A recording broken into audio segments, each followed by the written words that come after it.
ko naman talaga, dahil lumaban ako ng orotsahan doon sa Leyte.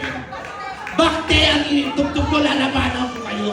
Lahat po ng klaseng kanta meron po kami. Pinagandaan po namin yung pagdating po ni Consi Jmar, di ba po? Palakpakan naman po natin si Consi Jmar! Ayan po. Let's go, Consi Jmar! Let's go! Ay! Sige! Uy! Uy! Uy! Uy! Sige! Ay! Ay! Ay!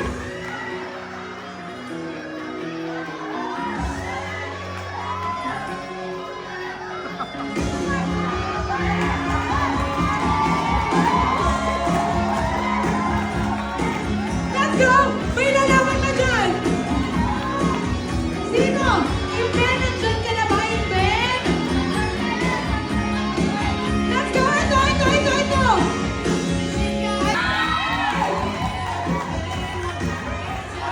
Sabi sa inyo eh!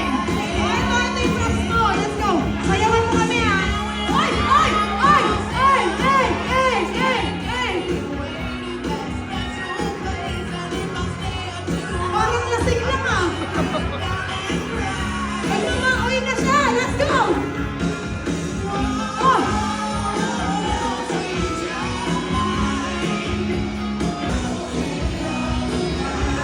Special request, Ma'am Ivy. Lahat po ito gagawin namin para sa inyo. Alam niyo ba si Jmar, meron pa yung isang magandang isasayaw eh. Pwede niyo ba kami bigyan ng music ng pangkarakol? Napakaigi ni Jmar doon. Pangkarakol, please!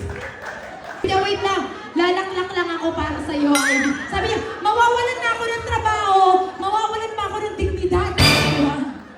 Ayan po, meron po tayo dyan, DJ. Meron, syempre. Wait lang daw. Okay na po, si Jmar, dito po tayo ulit sa harapan.